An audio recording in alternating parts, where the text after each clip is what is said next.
When the fighting stopped across the European continent, thousands of soldiers from the defeated Wehrmacht found themselves packed onto vessels crossing the great ocean westward. The month was June in that year of 1945, and the war that had consumed the world was finally drawing to its bitter conclusion. These men, who had fought from the frozen steppes of Russia to the bocage hedgerows of Normandy, now stood on crowded decks watching the American coastline emerge from the morning mist. They had been seized in battles across France, pulled from the collapsing Ruhr pocket where hundreds of thousands surrendered in a matter of weeks, and gathered from the Gothic line in Italy where the mountains had finally broken their resistance. Now they were being delivered to places whose names meant nothing to them, camps scattered across the heartland of their enemy's territory. The ships docked, and the prisoners descended gangplanks onto soil they had never imagined touching. Guards directed them into trucks and trains that carried them deeper into the American interior, through landscapes vast and seemingly endless. Kansas received its share, as did Texas with its scorching plains, and Iowa with its rolling farmland stretching to every horizon. When the transport vehicles finally stopped and the gates of the prisoner-of-war camps swung open, the Germans filed through with the exhaustion of men who had traveled too far and seen too much. Dust rose in clouds around their worn boots, kicked up by thousands of feet, marching in loose formation. The uniforms they wore hung from frames that had grown thin during the final months of combat, when rations became scarce and supply lines crumbled under Allied bombardment. Weeks of reduced food had left its mark on every face, in the hollows beneath cheekbones, and the way their belts had been cinched tighter and tighter, yet something remained intact despite the hunger and the defeat. It sat in the set of their shoulders, in the way the officers held themselves apart from the enlisted men, in the glances they exchanged when American guards gave orders.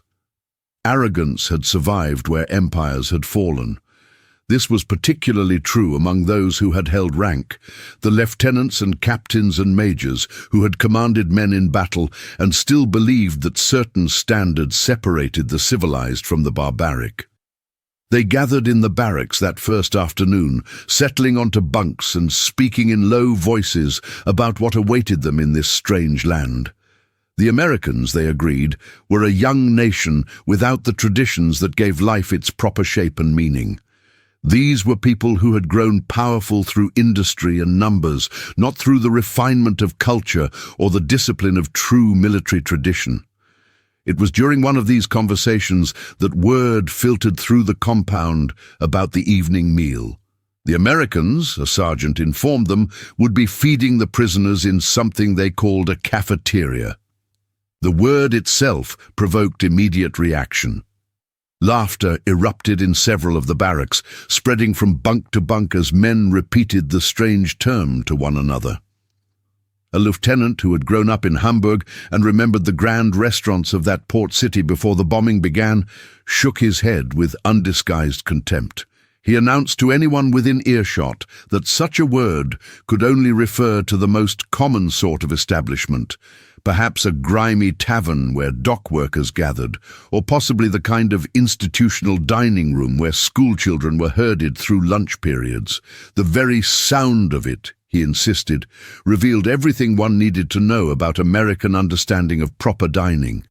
His voice carried across the barracks as he warmed to his theme. Americans, he declared with the certainty of a man who had never set foot in America until his arrival as a prisoner, understood nothing of what it meant to sit at table with dignity.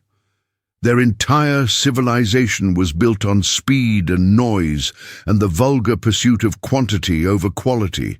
Their meals, he continued, were surely as crude as the films that had occasionally made their way to German theaters before the war, all gunshots and car chases and simple-minded plots. Everything about American culture was loud, cheap, and without substance. Several of his fellow officers nodded in agreement, adding their own observations.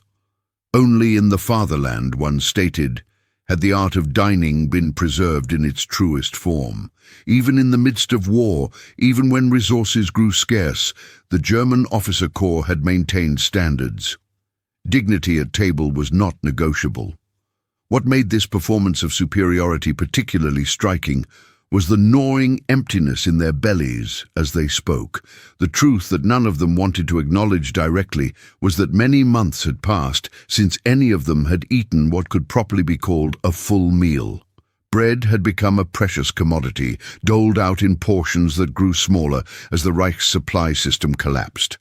Potatoes, when available at all, were rationed with careful precision.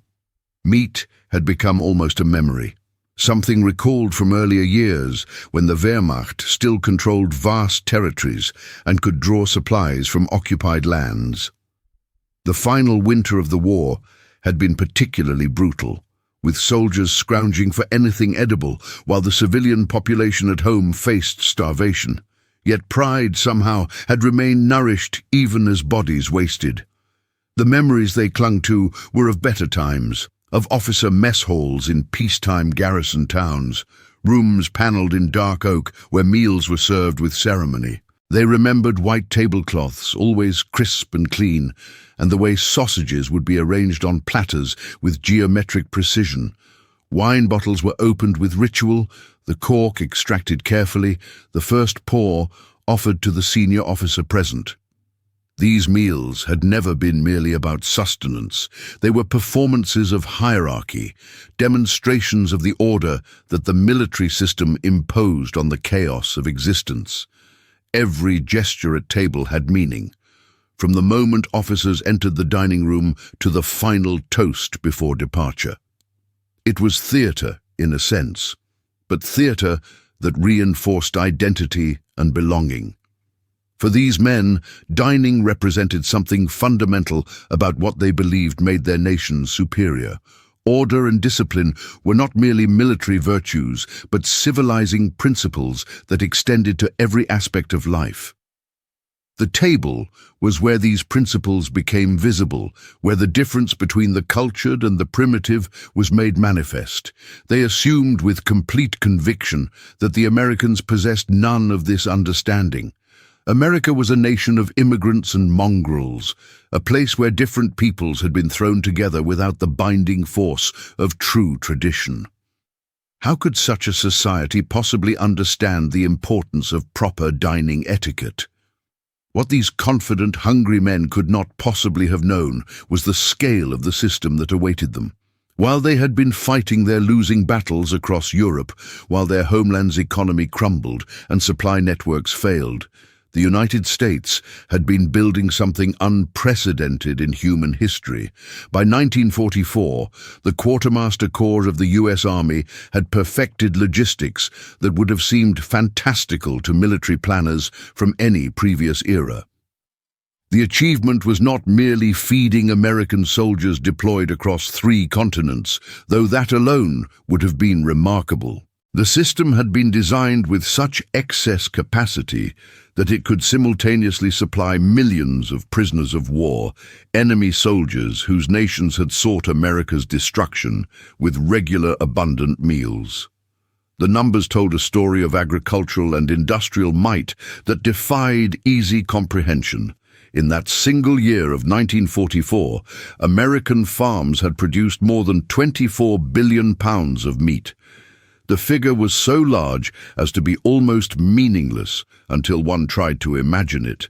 The sheer mass of cattle and pigs and chickens, raised, slaughtered, processed, and distributed across vast distances. Flour mills throughout the heartland had worked ceaselessly, grinding out more than 120 million barrels of wheat flour. Trains longer than some European towns thundered across the Midwest, carrying milk and vegetables and sugar, hauling the bounty of a continent-sized nation that had never seen war on its own soil. The production was relentless, industrial, and seemingly limitless. What the German prisoners were about to encounter was not the ritual and refinement they valued, but something entirely different. It was scale, pure and overwhelming. It was the demonstration of what industrial democracy could achieve when fully mobilized, when every farm and factory and rail line worked in coordination toward common purpose. But sitting in those barracks on their first afternoon of captivity, the Germans knew nothing of this. They continued to laugh and make jokes about what surely awaited them, imagining tin cups filled with watery soup, perhaps a slice of dry bread handed out by guards who viewed them with contempt. They pictured themselves eating like cattle, standing in mud, no chairs, no tables, no dignity whatsoever. A young private, barely 20 years old, muttered to the man on the next bunk that the Americans would certainly make them suffer through meals designed for humiliation. One pot for everyone, he suggested. One spoon, perhaps, nothing that might remind them of their former status as soldiers of a great power. Even hunger, which had been their companion for so many months, could not quite silence the smugness that colored these predictions. They believed with an intensity born of desperation that America was too crude and too brash to understand what a meal should truly mean. The nation was rich in resources, they acknowledged, but poor in spirit. It had power but no soul, abundance but no culture. And so the stage was set in those late afternoon hours with the sun beginning to sink toward the western horizon. Sneering prisoners sat on wooden bunks, their stomachs hollow with hunger, their bodies weakened by weeks of inadequate rations, yet wrapped tightly in the arrogance that was perhaps the last possession their defeat had not stripped away. They waited for the evening meal with a mixture of hunger and disdain, certain that what came next would confirm every prejudice they held about their captors. Behind the cafeteria doors that they would soon be ordered to enter, under the bright electric lights that illuminated every corner of that space, waited not the humiliation they expected, but something that would echo in their memories for decades. Something that would shake the foundations of their certainty more thoroughly than any battlefield defeat had managed to accomplish. The first night in the camp passed, as such nights always did, with the peculiar mix of exhaustion that follows long travel and the resentment that comes with captivity. Men slept fitfully on thin mattresses, their dreams troubled by memories of combat and uncertainty about the future. But when morning came and they began to stir, to sit up on their bunks and face another day as prisoners, they carried with them something that sustained them perhaps more than they realized. It was pride, but pride of a specific kind, rooted not in recent victories, for there had been none, but in the deep memories of what they believed made their culture superior to others. What they missed most acutely was not the thrill of combat or the camaraderie of the front lines, but the ritual of the German table. In their minds, polished by nostalgia and the human tendency to remember the best while forgetting the worst, even the simplest military mess hall back home had carried with it an air of ceremony that elevated eating above mere animal necessity. There had been order in every gesture, they told themselves and each other. Officers were always seated first, their rank acknowledged even in something as basic as the serving of a meal. Hands were folded before eating began, a moment of silent acknowledgement before forks were lifted. Sausages and cabbage, when available, were served with measured portions, each man receiving his due according to his station. They remembered the sharp sound of boots crossing polished floors, the smell of tobacco smoke curling through the air after meals were finished, the way silence would be enforced until the senior officer present lifted his fork to signal that eating could commence. These memories were cherished and repeated because they represented more than food. They represented hierarchy made visible, discipline enacted through daily routine, and identity confirmed through shared ritual. Even in defeat, even sitting in an enemy prison camp thousands of miles from home, these men clung to the belief that German meals were sophisticated affairs, reflections of a culture that valued form and propriety above the crude and noisy habits they imagined dominated American life. In the barracks, as men prepared for whatever the day would bring, conversations circled endlessly around these themes. A captain from Bavaria, a man who had commanded troops through multiple campaigns and still carried himself with the bearing of someone accustomed to obedience, reminded the younger soldiers that Americans thought quantity was the same thing as culture. He spoke with the weary patience of someone explaining obvious truths to those who might not yet fully understand. The Americans, he insisted, believed that having more of something made it better. They confused size with sophistication, abundance with achievement. The Germans, by contrast, even when bombs fell on their cities and supply lines were cut, had preserved the dignity of dining. Linen cloths were used when possible, even if they had to be washed and reused until they were threadbare. Toasts were raised to fallen comrades, maintaining traditions even in the darkest hours. Rules governed the table because the table was an extension of the officer corps itself, a place where rank and respect were continuously performed and reaffirmed. For this captain, and for many who listened to him, the scarcity of food in Germany during the final years of the war had only made these rituals more meaningful, not less. When food is abundant, he suggested, eating requires no thought, no discipline. But when every potato and every slice of bread is precious, when hunger is constant companion, then the act of eating becomes a performance of pride, a declaration that we remain human and civilized despite circumstances that might reduce others to savagery. The younger prisoners nodded as they listened, finding comfort in these familiar ideas. Some thought of their homes, of mothers who had somehow managed to lay out steaming potatoes on chipped plates even during the worst of the rationing, of fathers who sliced bread with deliberate, almost ceremonial care, making the meager portion seem more significant through the attention devoted to it. These memories, burnished by distance and need, carried with them an aura of superiority that the men were reluctant to question or abandon. Germans had always eaten with more refinement than others, they believed. It was part of what made them German, this attention to proper form, this insistence that even basic activities like eating should be conducted according to standards that elevated them above the merely functional. The word cafeteria still sounded foreign and faintly ridiculous when they spoke it, and they used the term mockingly, as one might describe a carnival booth or a feeding trough. They could not imagine sitting there in the morning light filtering through barracks windows, that within hours this cherished pride would begin to falter, that the careful rituals they remembered and celebrated would seem to crumble when confronted with something larger than etiquette.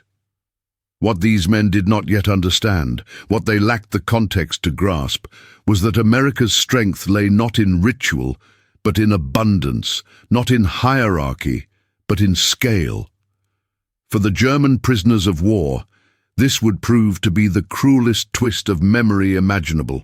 The tables they longed for, with all their rituals and pride and careful observance of rank, would suddenly feel small, almost fragile, almost pathetic when confronted with the bright, roaring, democratic machinery of an American cafeteria. The comparison was not one they wanted to make, but it would be forced upon them nonetheless, and once seen, it could not be unseen.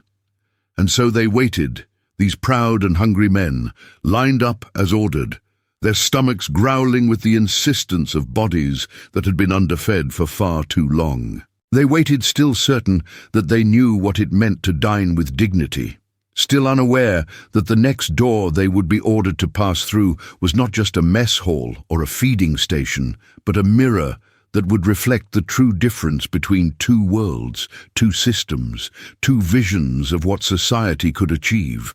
They stood in that line with their memories and their pride, and they had no idea what was coming. The midday whistle cut across the camp, sharp and insistent, and guards began calling for the prisoners to assemble. Rows of weary Germans shuffled forward, their boots scuffing against the gravel pathways between barracks, the sun overhead glaring down with the intensity of a Kansas summer. They followed the line as directed, most of them still expecting something crude, perhaps a large pot of thin stew being ladled into dented tin cups. Maybe a piece of hard bread distributed by guards too busy or too indifferent to care about anything beyond completing their assigned duties. The prisoners had prepared themselves mentally for humiliation, for a feeding process that would strip away any pretense of dignity and reduce them to the status of animals being given their daily rations. Yet, as they turned the corner following the guards' directions, what awaited them looked nothing like what they had imagined. The cafeteria doors swung open, and the prisoners at the front of the line froze so abruptly that those behind nearly stumbled into them. Before their eyes stretched a hall that blazed with electric light, so bright after the dimness of the barracks that some men blinked and squinted. Rows of polished tables gleamed beneath fluorescent bulbs, their surfaces spotless and shining, their arrangement precise and orderly. Along one entire side of the hall ran the serving line, and what a serving line it was. Stainless steel counters reflected the heat rising from great pans of food, surfaces so clean they caught the light and threw it back in sharp gleams. Steam curled upward from trays of what appeared to be beef stew, and beside that, mountains of mashed potatoes formed white peaks that seemed impossibly abundant. Loaves of bread sat stacked higher than any prisoner had seen since before the war began. Perhaps higher than they had ever seen in their lives. The sight was almost cinematic in its impact, so overwhelming that it seemed staged, as though someone had designed this moment specifically to shock men who had lived in shadows and scarcity for so long. Green beans glistened under the lamps, their color vibrant and fresh. Cakes were arranged neatly in rows, their frosted surfaces catching the light. Pitchers of milk and coffee stood ready, waiting to be poured into cups, more pitchers than seemed necessary, as though shortage was a concept that had no meaning in this place. The air itself carried warmth and the rich smells of roasted meat and baked goods, scents that made saliva flood suddenly into mouths that had grown accustomed to the tasteless gruel of military rations stretched far too thin. For a long moment, silence fell among the prisoners, their arrogance faltering under the sheer sensory force of what confronted them. This was abundance on a scale they had not prepared for, generosity extended to defeated enemies that made no sense according to anything they understood about war and captivity. A young corporal, his voice barely above a whisper, spoke what many were thinking. This is for prisoners." He seemed unable to believe his own eyes, as though the food might vanish if he looked away and then back again. Another soldier, barely 20 years old, and thin as a rail from months of inadequate food, blinked rapidly, his eyes moving from the bread to the meat to the cakes and back again, as though trying to inventory everything before it disappeared. Their eyes darted toward the guards, half expecting to see laughter or cruel amusement, waiting for someone to announce that this was a trick, that the real food would be brought out shortly and it would be the thin soup they had anticipated. But the Americans simply gestured toward the trays with an impatience that suggested they had other duties to attend to, their manner businesslike and utterly casual, as though this mountain of food was nothing remarkable, as ordinary as sunrise, as though feeding prisoners this way was simply how things were done and required no comment or explanation whatsoever. The contrast was devastating in its implications. Only months earlier, some of these same men had stood in ration lines in Berlin or Munich or Hamburg, waiting for hours to receive a scrap of bread or a watery turnip soup that was more water than turnip. They had watched children with sunken cheeks fight over potato peelings, had seen women faint from hunger in the streets. The memory of that scarcity was fresh and raw, and now, in captivity, as prisoners of the enemy who had defeated their armies and occupied their homeland, they faced more food in a single glance than they had seen in weeks, perhaps months. The polished trays reflected not just steam and light, but an image of America itself, industrial might translated directly into sustenance, power measured not in tanks and artillery, but in calories and cups of milk and slices of cake. Behind the first men in line, a Luftwaffe sergeant clenched his jaw, unwilling to let his troops see awe or weakness in his face. But even he faltered as the line was directed to move forward, and the clatter of steel trays being distributed rang through the air. For in that moment, the proud rituals of German dining that they had discussed only hours earlier, the memories of sausages and wine and toasts and enforced silence, seemed almost quaint, like relics from a different age, fragile and insubstantial when placed against the scale of this glowing hall with its endless abundance. The men stood on the edge of something more profound than hunger or its satisfaction. They stood before a revelation about power and capacity, about what different systems could achieve, and as they stepped across the threshold, as the first among them reached out to take hold of a shining American tray, they realized in some wordless way that what they had mocked only hours before was about to strip away the very pride they had carried with them across the ocean, the pride that had survived every battlefield defeat and every surrender. The cafeteria was a weapon, though none of them would have used that word, and it was about to demonstrate its power. The line shuffled forward with the uncertain rhythm of men still processing what they were seeing, each step echoing against the spotless tile floor that gleamed under the merciless brightness of electric bulbs. The guards distributed trays, cold steel placed into hands, still uncertain whether this was real, and pointed toward the counters with gestures that were almost bored in their routine casualness. What happened next would bewilder the Germans more than any weapon they had faced during years of combat, more than the massive bombing raids that had flattened their cities or the endless columns of enemy tanks that had crushed their defenses. There was no single pot into which food was dumped without ceremony or choice. There was no officer barking orders about who would eat first and who would wait.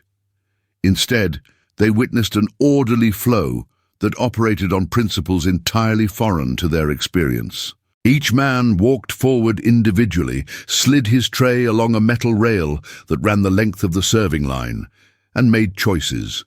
He could take a spoonful of potatoes, or he could decline. Beef stew or chicken, the decision was his. A slice of bread, and then butter if he wished, or jam, or both, again his choice to make. The rhythm was mechanical, efficient as a factory production line, yet strangely democratic in a way that troubled something deep in their understanding of how things should work. This was nourishment delivered through a system where each man became, however temporarily, the master of his own decisions.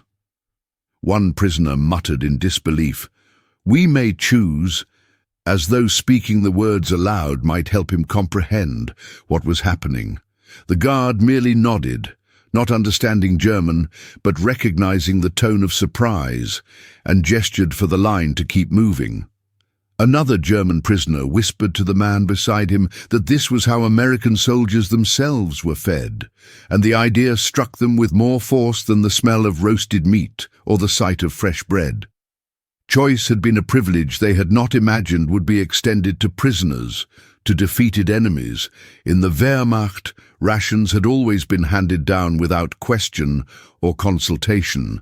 You ate what was given to you, when it was given, in the portions determined by those above you in rank, no discussion, no options, no individual preference considered. Here, in captivity, in a prison camp surrounded by barbed wire and guard towers, they were being confronted with the freedom to decide between cornbread and biscuits, between carrots and beans, between coffee and milk. Some hesitated as they moved along the line, reaching toward food, and then pulling their hands back, as though taking too much might expose some trap, might reveal this whole display as an elaborate, cruel joke. A few looked back nervously at their comrades before finally scooping gravy onto their plates, seeking permission or reassurance from their fellows before acting on their own judgment. But as the line continued its forward movement, as man after man made his selections and moved toward the tables, hesitation gradually gave way to something closer to wonder. Trays filled with food that steamed and looked genuinely appetizing, colorful and abundant, as though the very concept of hunger had been not merely addressed but banished entirely from this place. It was as if scarcity had been defeated here, declared obsolete through sheer productive capacity. The irony was brutal in its clarity. Back home in Germany, families in every city were surviving on meager slices of bread that had to be stretched across entire days. Children shared watery soup that barely deserved the name, fighting over every spoonful. Women traded jewelry and family heirlooms for potatoes and flour, yet here, the defeated enemy, men who had fought to destroy America and everything it represented, could select between multiple options, could exercise choice in a matter as fundamental as what to eat. The act was so simple that it seemed to shake the very foundations of their notions of superiority and civilization. The cafeteria embodied something they had not prepared themselves to encounter. It was abundance directly linked with liberty, however small and temporary that liberty might be. Each tray represented a silent lecture, a demonstration more powerful than any speech or propaganda that in America even prisoners were granted the dignity of choice, were treated as individuals capable of making decisions about their own needs. It was democracy translated directly into food and the process of feeding, a weapon deployed without gunpowder or explosives, yet no less devastating in its impact than artillery or aerial bombardment. As they sat down at the long tables, forks clattering against trays as men who had not held such utensils in months remembered how to use them properly, the prisoners glanced at one another with expressions that mingled unease with disbelief. Pride and confusion tangled in their throats, making it difficult to swallow the first bites even as hunger demanded they eat. One man whispered to his neighbor that they had all thought the Americans would humiliate them, had prepared themselves for degradation and deliberately cruel treatment. "But what is this?" he asked quietly, "if not humiliation of an entirely different kind, a humiliation that came not from cruelty, but from generosity, not from reducing them to animals, but from treating them better than their own nation had managed to treat its civilians?" For the first time since their arrival at the camp, the laughter that had filled the barracks during the previous night's conversation was completely gone, replaced by a silence heavy with implications that the men were only beginning to process. In its place came the quiet confusion of men being forced to see freedom and power, not in the grand abstractions of speeches or banners or military parades, but in something as mundane and undeniable as the steaming haze rising from their own plates, in the simple ability to say yes to green beans or no to mashed potatoes, in the revolutionary notion that even defeated enemies retain some small measure of human dignity and individual choice. The first bites silenced the room in a way that orders never could have accomplished. Forks scraped gently against trays as the men tasted what they had mocked only hours earlier, and the sound was almost reverent in its quietness. A private from Bremen, a man who had not tasted real meat since the brutal winter of 1944, when the rations had dwindled to almost nothing, closed his eyes as the beef stew coated his tongue, and his expression suggested he might weep from the sheer unexpected pleasure of it. Another soldier, deeply skeptical of the pale spread someone had identified as peanut butter, dipped a piece of bread into it cautiously, grimaced at the unfamiliar taste, then, to his own surprise, found himself reaching for more, intrigued despite his suspicions. The initial sneers that had greeted the very concept of a cafeteria dissolved into hurried chewing, into the mechanical action of feeding bodies that had been denied adequate nourishment for far too long.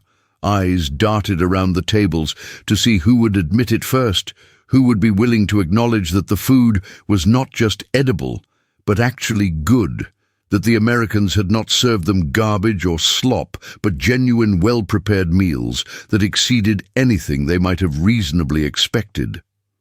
Within minutes, the careful order of the serving line began to break down in ways that revealed just how deep the hunger ran. Men who had finished their initial portions rose awkwardly from their seats, trays still clutched in their hands with an almost possessive grip, and drifted back toward the counters with expressions that mixed shame with desperate need.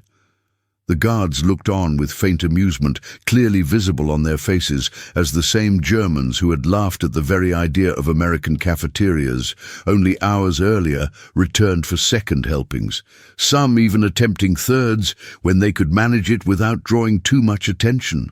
One Luftwaffe officer, a man known for his rigid bearing and stern discipline, muttered to his comrade in a voice kept deliberately low, "In Germany right now, even civilians are starving in the streets, while here even captives eat their fill." His words spread quietly across the tables, repeated like a confession that each man was reluctant to speak aloud, but could not quite keep inside.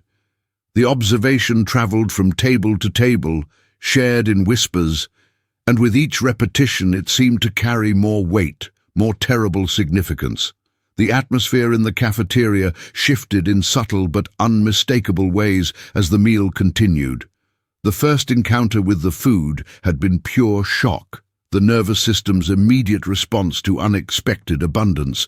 But the second helping became something closer to a surrender of pride, an admission that hunger mattered more than ideology, that the body's needs could overcome the mind's commitments.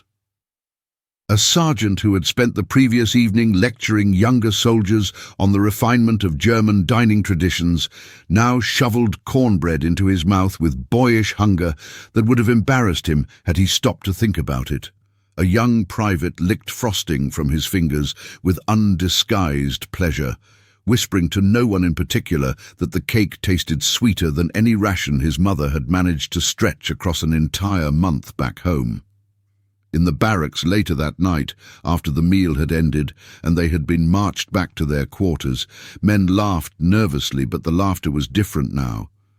They were not laughing at the Americans anymore, but at themselves, at how quickly their hunger had defeated their arrogance, at how thoroughly the experience of abundance had undermined their claims of cultural superiority. Yet alongside this uncomfortable self-awareness, other reactions festered and spread. Gossip moved through the bunks like a disease. Some muttered darkly that the whole display had been an elaborate trick, that the Americans had staged this bounty specifically to weaken German resolve, to make them grateful to their captors and thus more compliant. Others claimed that the United States was wasting food on a criminal scale while Europe bled and starved, and that such waste was itself proof of decadence, of a civilization that had lost all sense of proportion and propriety. But for most of the men, regardless of what excuses or explanations they offered to themselves and each other, the memory of that first cafeteria meal would not fade, because it had filled not just their stomachs, but their imaginations. It had created an image, a reference point, against which everything else would now be measured.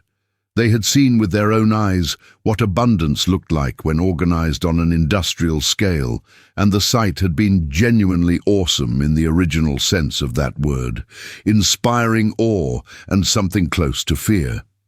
What these prisoners did not know, because they lacked the context and the information to understand it, was that United States agricultural production had reached unprecedented levels during the war years.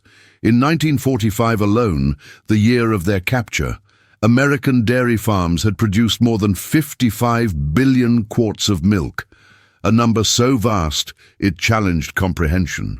Sugar beet fields stretched across the Midwest in what seemed like infinite expansions, white oceans of cultivated land dedicated to producing sweetness on an industrial scale. The cafeteria they had just experienced was not a performance staged for their benefit. not theatre designed to impress or intimidate.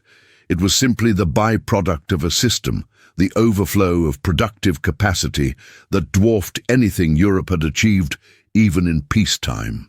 To the prisoners, every slice of cake, every glass of milk, every second helping of meat and potatoes became proof of something they could barely articulate but felt deep in their bones. The war had been lost long before they surrendered, not on battlefields, but in farmlands and factories, in the fundamental capacity to produce and distribute resources. Military defeat was merely the final acknowledgement of an economic reality that had already been determined. That night, lying on their bunks in the darkness, many men could not sleep despite their exhaustion. Arguments broke out in whispers, philosophical debates conducted by soldiers who had never considered themselves philosophers. Was America strong because of its weapons or because of its food? Could an empire built primarily on abundance ever be defeated by one that glorified discipline and sacrifice? Could superior culture triumph over superior production? A captain stared at the ceiling in the darkness, unable to answer any of these questions, troubled by doubts he had never expected to feel. The certainties that had sustained him through years of war were cracking, and the cause of that crack was nothing more dramatic than a hot meal served on a steel tray in a brightly lit room. By the second week, the routine of the cafeteria had become familiar, woven into the daily rhythm of camp life, but familiarity had not bred contempt or even indifference. The shock of that first encounter had not faded with repetition. Each day the prisoners filed into that bright hall, took their trays, watched the steam rise from endless pans of food, and made their choices along the serving line. And each day the experience reinforced the same uncomfortable lessons about power and capacity, about what different systems could achieve when fully mobilized. The arrogance that had once wrapped their shoulders like a protective cloak, that had insulated them against the full recognition of their defeat, had thinned thread by thread until even the proudest among them stood quietly in line without the sneers and commentary that had marked the first days.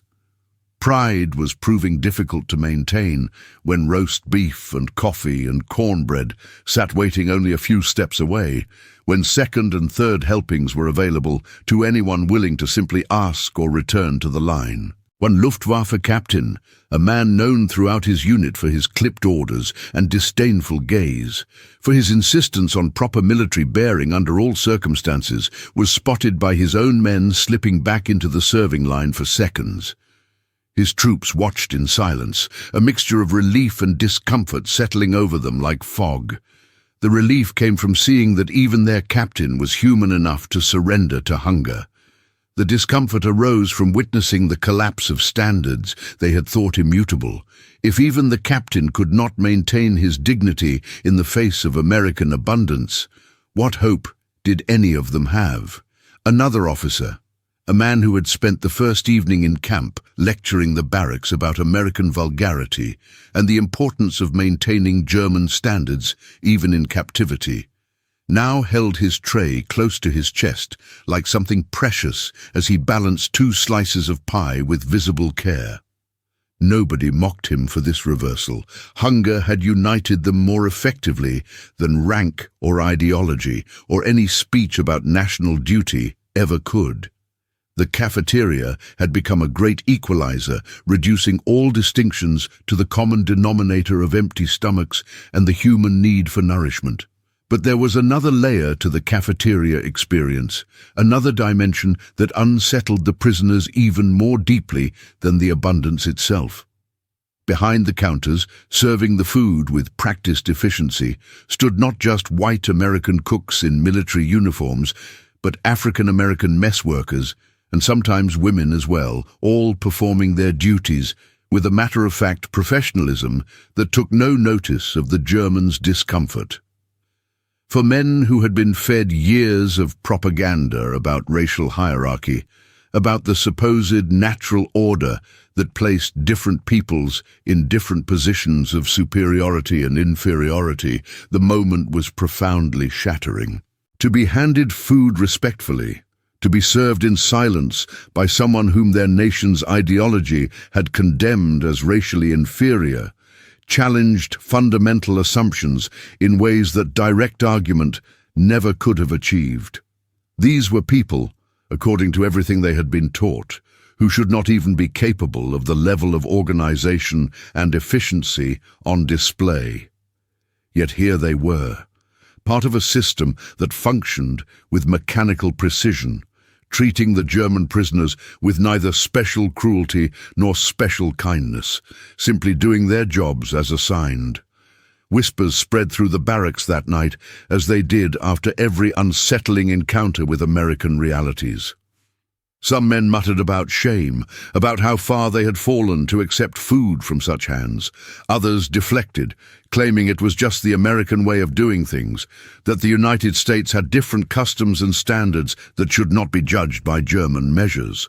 But the silence of many officers, men who normally would have been the first to speak and the loudest in their pronouncements, told its own story more eloquently than words.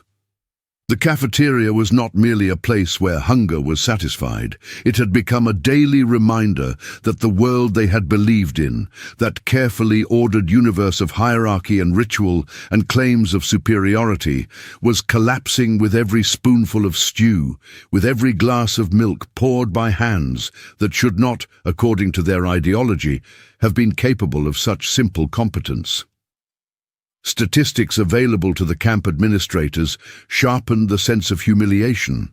Though the prisoners themselves did not see these numbers, each camp cafeteria had been designed to serve thousands of meals within a single hour, applying principles of assembly line efficiency to the problem of feeding large populations. At Camp Swift in Texas alone, records would later show that more than 20,000 pounds of flour were baked into bread each week, transformed into loaves that prisoners consumed with desperate gratitude.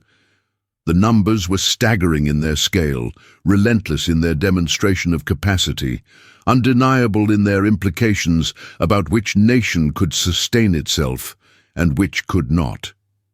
Where Germany struggled desperately to feed its own children, sending them into the streets to scavenge for scraps and beg for potato peelings, America fed its prisoners as though scarcity did not exist, as though the very concept of shortage was foreign to its experience.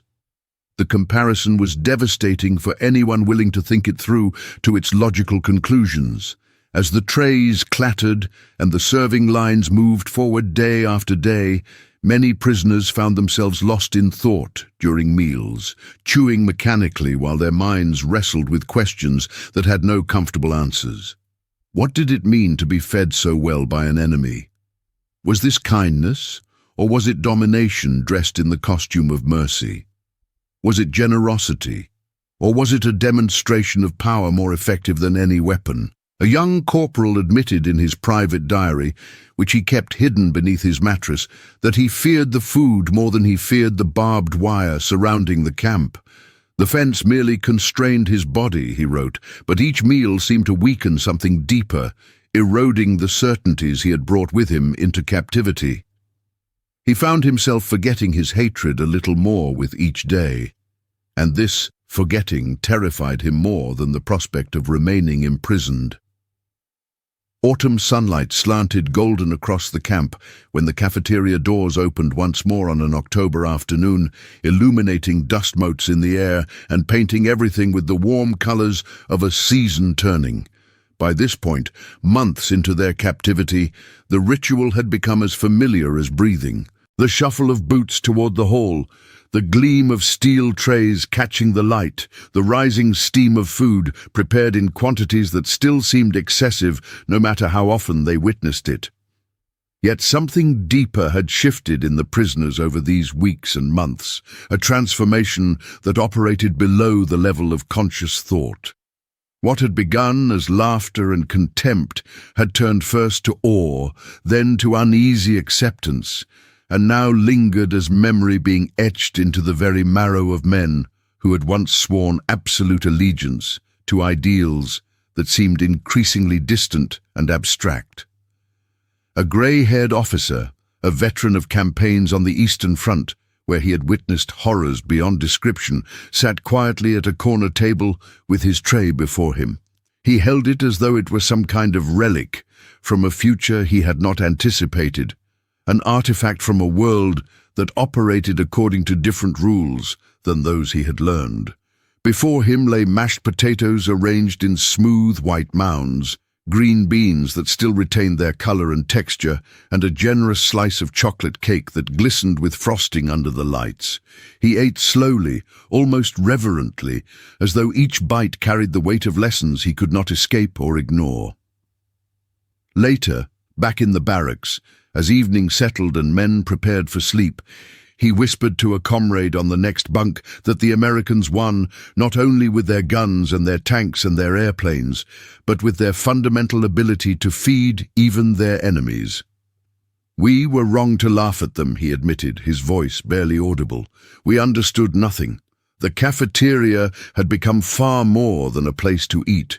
It had transformed into a symbol, a kind of theatre where abundance was performed daily for an audience that could not look away. Its very mechanics, the steel trays sliding smoothly along metal rails, the milk jugs clinking as they were refilled, the loaves of bread stacked in what seemed like endless supply, all testified to something greater and more fundamental than mere taste or nutrition. It was industrial democracy in motion, a machine built not merely to prosecute war, but to nourish populations, to sustain entire societies without the constant spectre of scarcity that had haunted European civilization for centuries. For the Germans, prisoners who carried with them memories of a culture that prized ritual and form, it became impossible to ignore that such power made their own once proud traditions of wine and sausages feel like echoes from some distant and increasingly irrelevant past. The comparison was inescapable. What good were fine tablecloths and proper toasts when the fundamental task of feeding people could not be accomplished? What value did ceremony hold when children went hungry? Stories of the camps and the cafeterias began to spread beyond the barbed wire fences, through the letters prisoners were allowed to send home, carefully censored but still capable of conveying basic facts.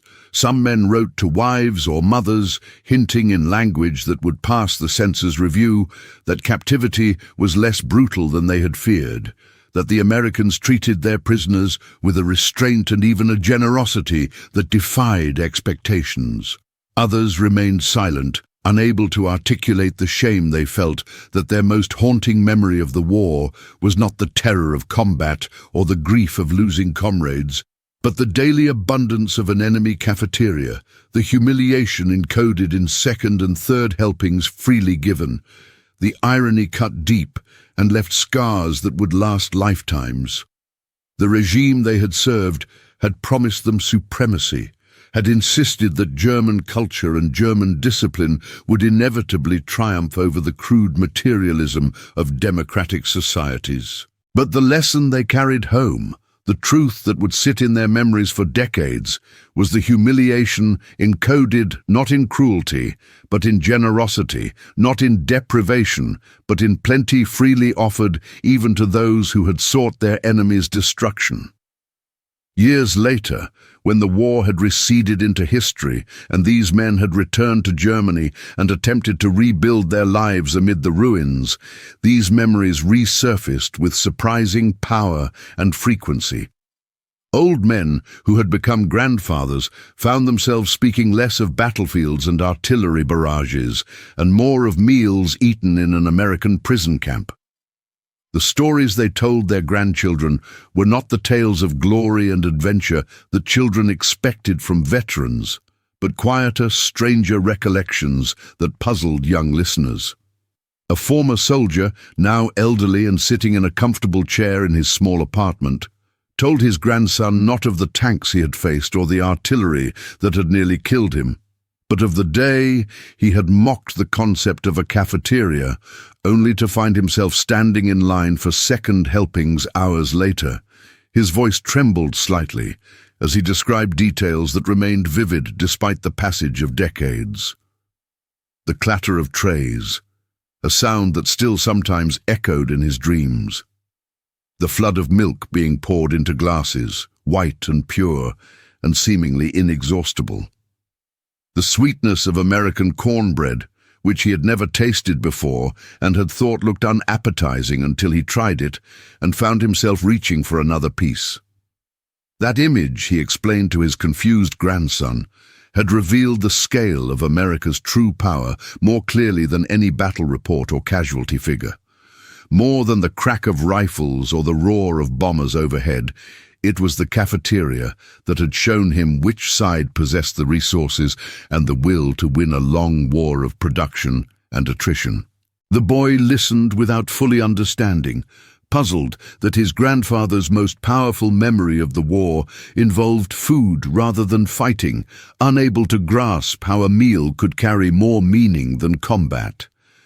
And so the story reaches its conclusion, not with the thunder of guns or the flames of burning cities, but with a quiet, persistent image that refused to fade from memory. A shining steel tray piled with food, sitting under the hard, unforgiving glow of electric lights that illuminated every corner and left no shadows where pride might hide.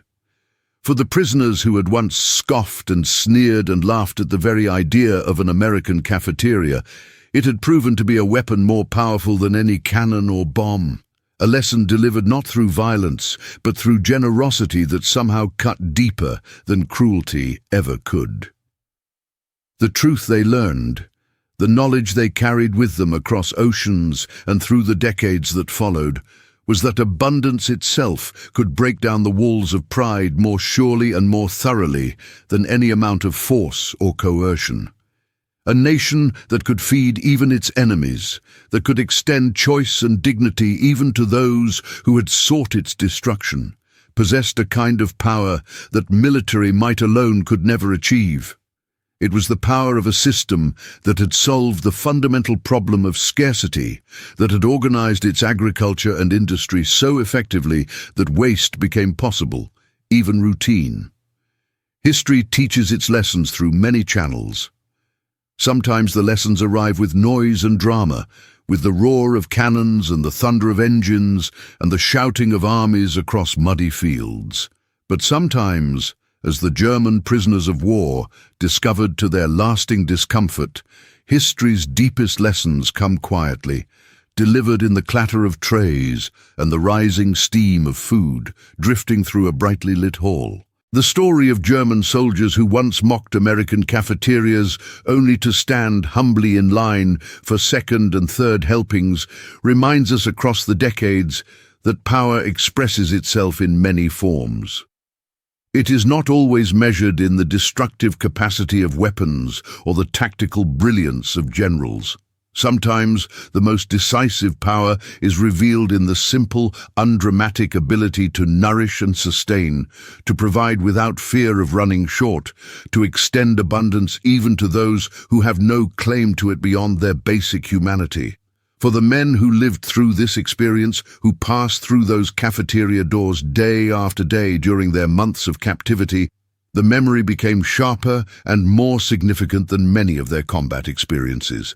It stripped away comfortable layers of pride and forced them to confront how fragile ideology becomes when confronted with the ordinary abundance that well-organized democracies can achieve. The regime they had served had promised them many things. It had offered visions of supremacy and destiny, had insisted that discipline and order would triumph over the chaos of democratic societies. But in the end, that regime could not accomplish the most basic task of governance. It could not fill the stomachs of its people. America, with its vast fields that stretched beyond the horizon and its tireless factories that seemed capable of producing anything in any quantity, offered something their homeland could not provide. It offered a vision of plenty so vast that it extended even to enemies, a demonstration of capacity that made previous arguments about cultural superiority seem hollow and irrelevant. In the later years of their lives, when those prisoners had long since returned home to a Germany divided and occupied and struggling to rebuild from complete devastation, many of them carried this paradox within them like a weight they could never quite set down. They had been defeated utterly in war, their cities reduced to rubble, and their nation partitioned among the victors. Yet in captivity, they had been fed better than they could remember being fed in years, perhaps better than at any point during the entire war. They had laughed at the prospect of eating like children in some crude American mess hall, yet they had found something closer to dignity in the simple act of choosing their own portions than they had experienced in all the ritualized hierarchy of German military dining. And in the stillness that comes with old age, when memories of youth blur and details fade, it was often not the battlefield that these men spoke of when they chose to speak at all. It was the cafeteria, that bright hall with its abundance and its democratic chaos and its bewildering generosity. An old soldier, many years after the war had ended, remarked to a visitor that he could still hear the sound of trays sliding along the serving rail, the metallic scrape that had become as familiar as breathing during those months of captivity. Decades had passed, he noted with something like wonder in his voice, and still that sound remained clear in his memory when so much else had faded into confusion. To him, and to many like him, that sound carried within it a truth he had spent a lifetime trying to fully understand, that strength in the modern world is measured not only in weapons and soldiers, but in the quiet, relentless power of a society capable of feeding even its foes, of extending choice and sustenance to those who have earned nothing but imprisonment. The cafeteria had been a kind of classroom where lessons were taught without words, where the simple fact of abundance demonstrated what speeches and propaganda could never quite communicate. It showed that power in its most fundamental form is the capacity to provide, to sustain, to ensure that scarcity becomes the exception rather than the rule that governs daily existence. The prisoners who mocked American cafeterias and then stood in line for seconds learned this lesson despite themselves, absorbing it through their bodies even when their minds resisted. And they carried it home with them when the war finally ended, and they were repatriated to a homeland that scarcely resembled the nation they had left. They carried it through the hard years of reconstruction, through the divisions and occupations and slow rebuilding of German society. And some of them, in their final years, found themselves thinking less about the grand ideological struggles they had been told they were fighting for, and more about the strange mercy of being fed well by an enemy who could have chosen cruelty instead, who could have reduced them to starvation but chose abundance instead, who demonstrated power not through violence, but through the simple, devastating generosity of a hot meal served on a steel tray in a hall blazing with electric light.